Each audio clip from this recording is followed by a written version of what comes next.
Hi, friends, and welcome to Life Intended, the podcast for women on a journey to take ownership of their own lives. We're your hosts, Kelly Berry and Sadie Wackett, leaders, coaches, friends, and women on our own journeys of self-leadership. Here, we don't believe women need to be fixed. We believe they need to stop seeking permission and start leading lives that they choose and they design. Life Intended is about unlearning truths that have been handed to us and start trusting your truth and living in alignment with what matters most. Each week, we're bringing you bold, honest conversations that challenge the stories holding you back, help you uncover and step into your own voice, your own purpose, and your own power. From inspirational guest interviews to unfiltered chats between the two of us, you'll leave every episode with insights, tools, and the kind of encouragement that sticks. This is your space to wake up, break free, and lead the life you were always meant to live. Let's get into it. Hi, everyone. We are back again. Sadie is here with me, and we are excited to have another great conversation about a topic, I'll say trending topic of conversation that we've had recently, emotions. Hi, Sadie. How are you? I'm doing well. Actually, I'd say my emotional place right now is calm, peaceful, and optimistic. So, yeah, I'm kind of expanding my emotional vocabulary at the moment, wanting to avoid the kind of, yeah, I'm fine, I'm good, and Yeah. actually use something that's a bit more, just a bit more thought through, felt through. Yeah. So, yeah, this is a really interesting topic, and it's come up so much lately in conversations I've had with people, even so much so that, we decided to run a workshop on this recently, which was really, I think, pretty impactful for the people that joined. And so I wanted to start off. So this is going to be a conversation on the topic of emotional literacy, emotional mastery, and really kind of emotional adulthood. And I'll explain a bit about what I mean by that. But this is really a chance for people who have and are aware of, their emotional reactions, how they can use their emotions to help them lead through their lives, their decisions, their reactions, and much more consciously than they currently are, and the impact that that then can have on their relationships, the kind of results they create in their life, and how they can apply these things daily to help them just feel a lot more in control of the way they show up. And I'll start just by sharing a little story because this happened to me recently, and it was really it was a bit of an epiphany for me. It was like a big flag saying, pay attention. So it was a few weeks ago now. I was in the car driving back from the gym with my husband, and I'd left my sunglasses at the gym. Not necessarily a big deal, right? And I said, "Oh, I've left my sunglasses at the gym." And my husband was driving, and he started saying, "Oh, I can't believe you left them at the gym. That means we've got to go back and get them. It's going to take us ages, blah, blah, blah, blah, blah." And I lost it. I mean, I was so angry, so angry. It escalated to a point that was way beyond the presenting issue, which was me leaving my sunglasses at the gym. I was feeling angry at the way I'd been spoken to, angry at, the fact that I was being what I felt was like judged for making a mistake. And it escalated into something way bigger. And, it's no joke to say that there were tears, there were slammed doors, and it was something that made me just stop and say, why did something so innocuous have this level of an impact on me? What is going on? And so I'm going to go through just some information, some tools here, and I'll come back to this story so that I can share and people can relate, hopefully, to what it means to have these kind of reactions and what we can do to manage them a bit better. So, Yeah, to I'm begin already relating. I mean, when I think about it, my experience in marriage and motherhood, it's a lot more often than I would probably like to admit where I feel like, to use a phrase, the punishment doesn't fit the crime. It's like, why is my reaction to this little thing so big? So, big, yeah, so so big. so relatable. And then, the trickle down effect of that when you've had that reaction is usually, oh my God, why did I do that? There's Mhm. something wrong with me. I feel like guilty about this. And it spirals. So, um, thankfully, there are some tools and some ways in which we can be a bit more responsive to these emotional reactions rather than reacting in the moment, in the heat of the moment. So I'm going to just share some information, and you jump in if there's any questions, if you think I need to clarify something a bit better. But first of all, like, what are emotions and why do we have them? So I like to think about emotions like your internal GPS. They are trying to tell you something important, but many of us were taught to ignore them or suppress them or fear them. And really, what they can be to us is allies. Um, but before we can do any work with our emotions, we really need to understand what they actually are and what they're trying to do for us, because they're data, they're telling us something, they're messengers from our nervous system and our brain, and they're giving us feedback on what matters to us. And generally, it's around things like our needs, our values, sense of safety, our sense of connection. And when those are being breached or damaged in some way, we have an emotional response to them. So that's the first message, is like these are really trying to tell us something. So paying attention to them will be very helpful. They're also like an inner compass. So they let us know if something's aligned or not. So if we feel misaligned, our expectations about something are not being met, or if we have an expectation of somebody else that's off, or maybe we need to set a boundary about something, we need to speak up, we want to slow down, or we want to connect at a deeper level. These Our emotions are letting us know that something's off in that area, or something's very on track if we're feeling a high sense of joy or gratitude or comfort around something. But if we ignore them or suppress them and we miss their message, then, as my story will play out, I was missing what I could have been paying better attention to. And so it was growing louder and louder and louder, and it leaked out in a way that wasn't particularly helpful to anybody. There's a little bit about the brain that I wanted to touch on as well. So, that we have our primitive brain, which is the brain that's evolved with us as human beings since we evolved as Homo sapiens. And that's the amygdala and the brainstem. And this part of our brain is designed basically to keep us alive.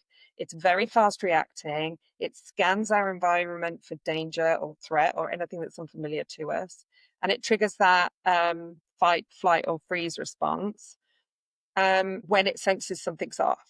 So it happens very instantaneously. So what historically may have been a tiger outside of a cave, we now could get the same reaction coming from a rude email from our boss, a phone call we didn't want to receive, or something, as innocuous as that again, which triggers the same stress response, even though our lives are no longer in danger. We aren't going to die from a bad email from our boss. And then we have the more evolved part of our brain, which is the prefrontal cortex at the front, which really separates us out from other mammals. And this is the part of the brain which we can use to really help us pause, reflect, problem solve. We can use it for much more sort of high functioning capabilities like empathy and making like values based decisions. And it allows us to inquire about how we're feeling. Like, I feel anxious right now, but actually I'm safe. My body, my life is not in danger. So I can choose, therefore, how I want to respond. So, when the emotions hit our survival brain and we react really quickly, if we can connect with this more mature, the wiser part of our brain, it can help us respond to situations, emotional triggers with a lot more consideration and a lot more intention. And so, that's really what we wanted to cover, how to do that in this session. I Yeah, just did pause there, Kelly, and just see what like yeah. questions you've got. Well, a couple of things that, it just kind of reminded me of in a couple of weeks ago, we had Dr. Gabby Polici on the podcast, and she talked about anxiety and being able to use anxiety to tell you something. And so her example was, and I think this is so spot on with emotions because of how we've been taught to suppress them or how are just so conditioned to not pay attention to them. She referenced the fire alarm analogy, is what she said. If you're having anxiety, it's like a fire alarm going off. When a fire alarm goes off in your house, unless it's going off because like your bacon was smoky, you're thankful that this alarm went off because it's trying to tell you something. You're not mad that the fire alarm is going off like we get about our emotions sometimes, and I have been very guilty of that. Like if I feel a big strong emotion, I'm mad about it. Like I don't Yeah, want this getting in my way, or, I've said this before, but I am an angry crier. So when I get angry, I cry, and that makes me angrier because I do not want to be crying. And so we get, I think, so caught up in the trying to push them aside that we don't stop to really like sit with them or listen to them or try to figure out what it is that they're telling us. And so then I think we get in that situation that you're talking about where we've had emotions speaking to us and trying to get our attention, but we haven't been. So then this little thing happens and we're at our breaking point and it becomes a big thing when it doesn't have to. yeah. And Yeah. the impact then on not only you or on, but the people around you, whether it's kids, whether it's partner, whether it's co-workers, the impact's far reaching potentially, and it Mhm. can be quite destructive to you or Mhm. others. And I think, just I really think it's an important message to sort of send home is this: our emotions are here to tell us something. And let's be real that emotional suppression or inhibition is normal, and it's normalized in society, and it's become a bit of a necessity because we are told that it's not good to be too emotional, and being angry, too angry, isn't acceptable, except in some rare circumstances. Shouting out with anger is frowned upon, yet most people don't have the tools or the confidence to apply their emotions in a different way. And, you know, modern society expects us to cope with emotions, and coping generally means suppressing them. And people are expected not to go into the workplace and cry if they feel sad. It's just not an accepted condition. So we conform, we're told to, well, especially, I mean, I'm English, and one of the well known phrases in England is, just keep a stiff upper lip. Don't let anything bother you. And Mhm. that's meant to be a sign of strength. Mhm. But all too often we've seen that you keep the stiff upper lip and things get repressed, and then the explosions happen. Yeah. I think it also, when we don't express them, it leads to other forms of distracting ourselves from them. So if you've got, or if,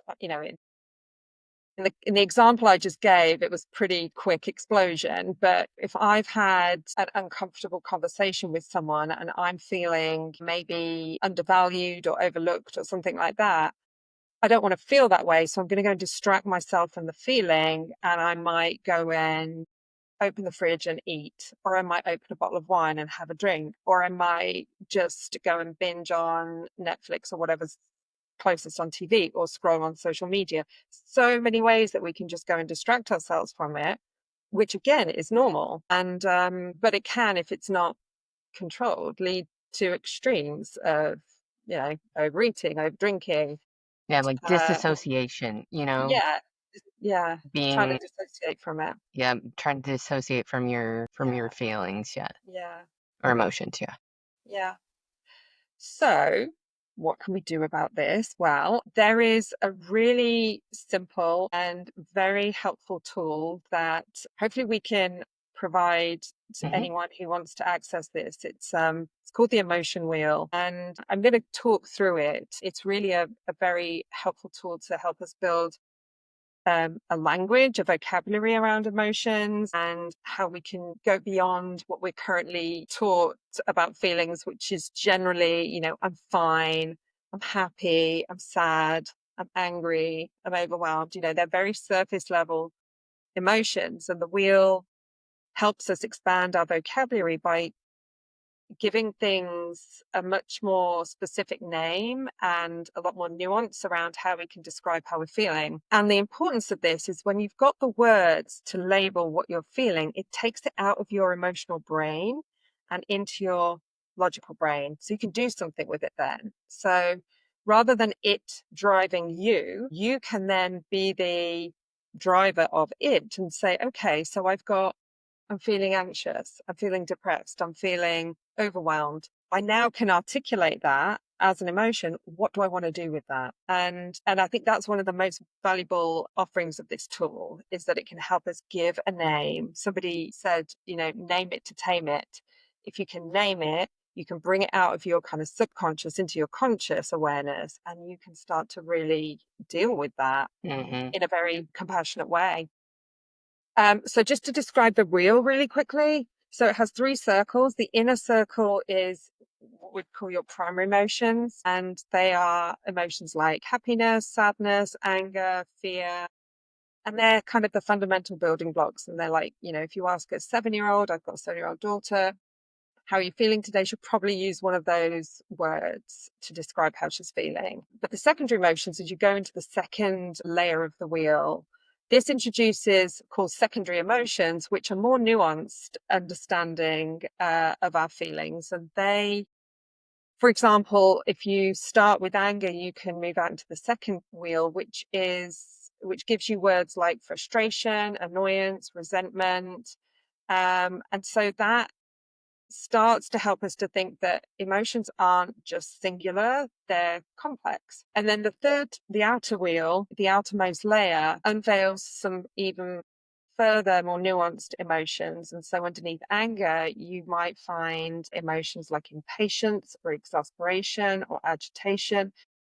So if I think back to the example I was using earlier about me and my husband, when I actually was able to pause and think about how I was feeling after the tears had stopped and the doors had stopped slamming, I was able to really bring to my mind, well, I feel disrespected and I feel hurt and I feel this resentment. And this resentment isn't actually towards you. It's actually something that I've been carrying around with me for a while now, not because of how I feel I've been treated by you per se, but certainly how I feel around I've been treated in relation to other areas of my life. And it's just come to the forefront, but I'd never dealt with that. I'd never really acknowledged that I was feeling, overlooked, undervalued, and like the resentment that built in me. And so being able to name them, I could express to him a lot more concretely how I was feeling and why I had this explosion. And it just gave us a much clearer connection point on which to have a conversation there Hmm. once the Yeah, heat had gone out. yeah, let me stop you here because, then my question is, the thing that people are running into is that they're not allowing the emotions to come out. They're not expressing them or identifying them so they really understand them. So, can you talk for a minute about like how different it is to live life from a place, or I guess like experience something like this from a place where you have actually processed the emotion? You've let it like move through you, you've talked about it, you've had a conversation with the person that it affected. How much different does that make you feel? How does it help you show up differently in other areas of your life? Well, I can give you, some personal examples of how it's helped me, and then maybe you can offer a couple as well. But I can think of myself in sort of three different areas. One as a mother. So I have, like I said, a 7-year-old.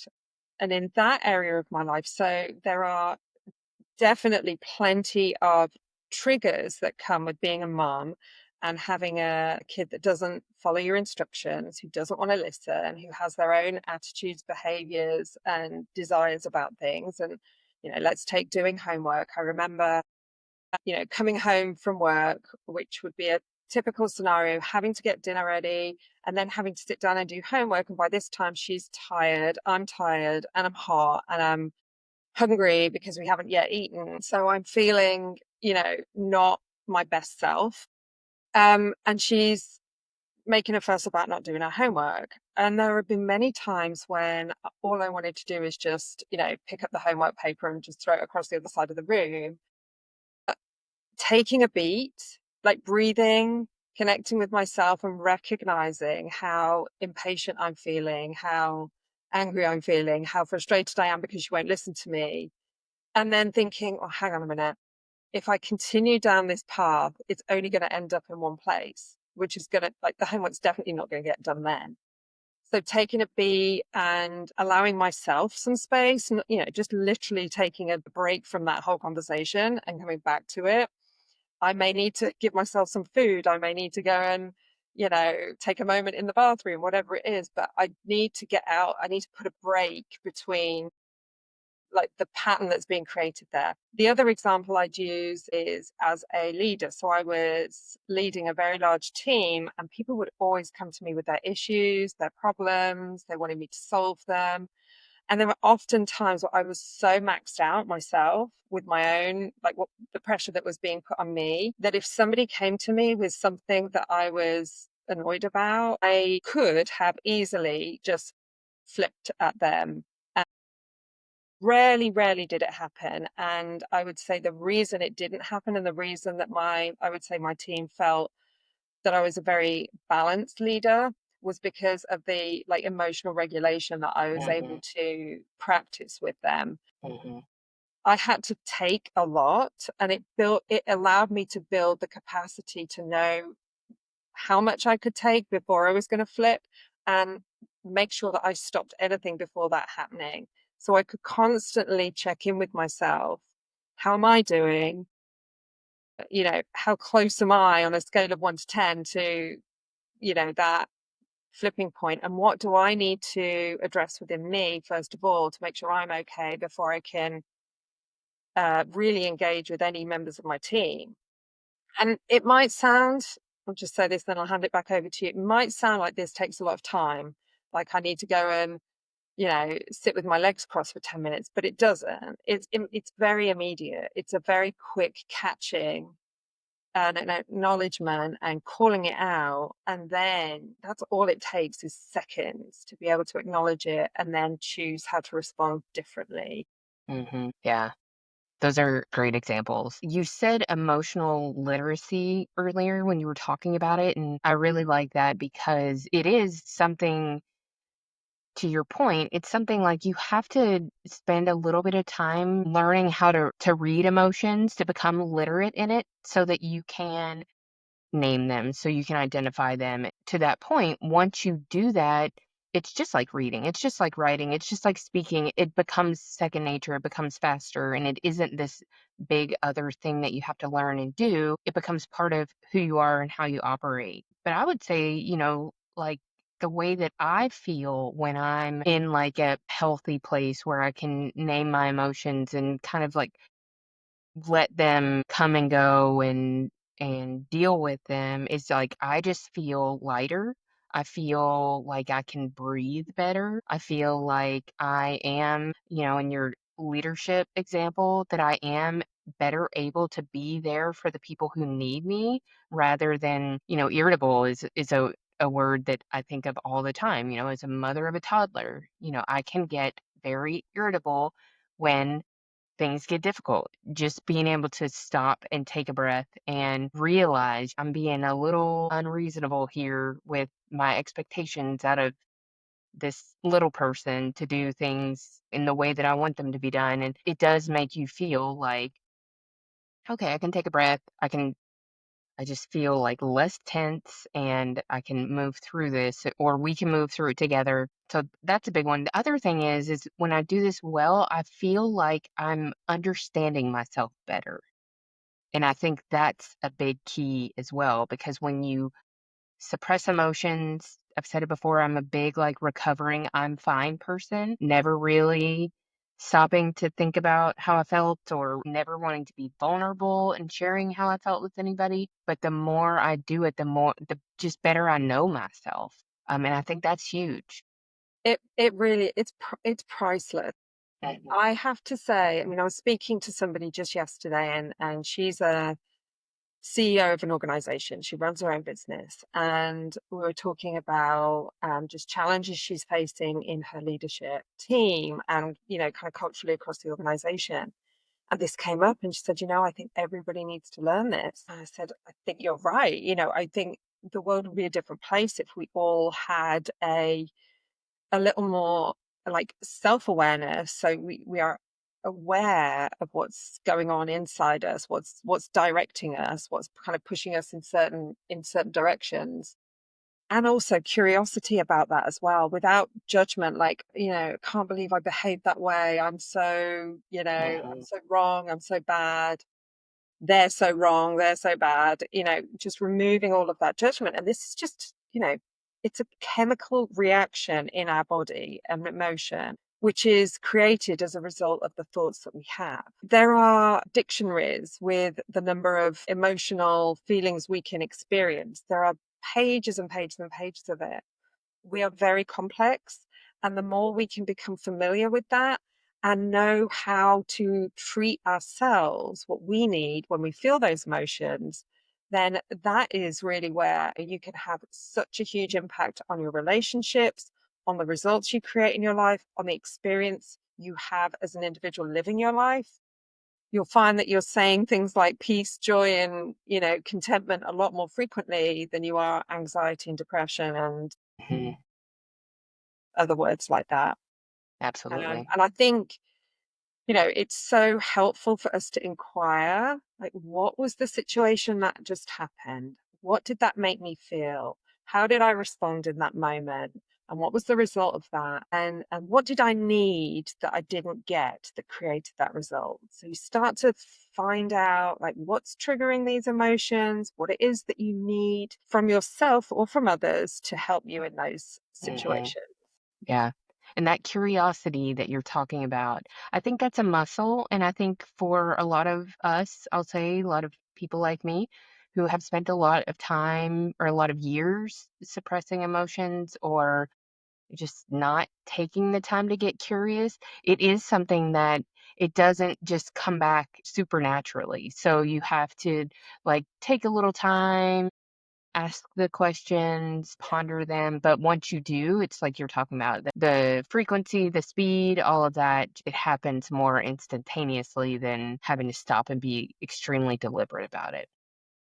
And I think for women as well, I did mention this just a minute ago, but it is important to really remove the judgment about how we're feeling.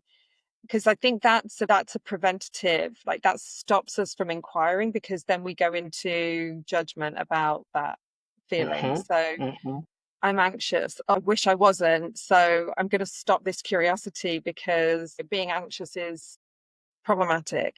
Well, if we can just pause with the judgment and just treat it with curiosity and no judgment, then it frees us up to start to ask the questions a bit more and meet ourselves with a little more compassion and, a little like lower expectations of ourselves. Mhm. Yeah. Don't be mad. The smoke alarm's going off. No, Find out why. Why is yeah. it what what's on fire? Mhm. Otherwise, you'll end up in tears because you've left your sunglasses at the gym for something that Yes. did not matter at all. Mhm. Not alone. Yeah. Yeah. So I guess just to say, like, the emotion wheel's a great tool. Name it to tame it. That's like being able to articulate the actual feeling, pausing and taking those moments to uh, pay attention to what it is you're feeling, and then choosing. I think this is the last thing to say. Choose the emotion you would like to feel in that moment. So I don't want to feel angry anymore. I want to feel calm, and see how far you can go on making a transition from angry to calm and take the time that you need to do that. Yeah, That's great advice because the great part about all of this is that when you're more aware and you can make the choice instead of having the choice made for you. Yeah. Mhm, You really are in the driver's seat then, and the impact you can have is just it becomes very noticeable quite mhm. quickly. Yeah, absolutely. Like you can change the experience of your life by changing how you feel in the moment, and you can change how you feel in the moment by doing all the things you just talked about. So, Yeah. Yeah. mhm, And there's way more we could go into on the how-tos and the, practical application of this, but, and that's the kind of work that we do together, Kelly, in our programs and our offerings for folks. So I guess if people are interested in learning more, they can get in touch. yes. Reach out, join us at a reset, come to a masterclass, join a program. We've got all kinds of ways that we can help you understand these things. And, what Sadie and I are all about is understanding and using them. Using these tools, embodying the work so that you do feel better. We can help you. Thanks, That's Sadie. awesome. Thanks, Yeah. Kelly. Thanks for all of that and your examples. And this was great. So we'll talk again See you soon. on the next one. Yeah. Bye. Bye. Thanks for listening to Life Intended. If something from this episode landed with you, stirred something up, or gave you a new perspective, share it, tag us, leave a review. That's how this work reaches more women who really need it. Life Intended is more than just a podcast. It's a movement back to self-trust, personal power, and living with intention. We're just getting started. So keep showing up, keep tuning in. If you're ready for more support on your path, head to lifeintended.co. We've got tools, community, and programs to meet you where you are. Until next time.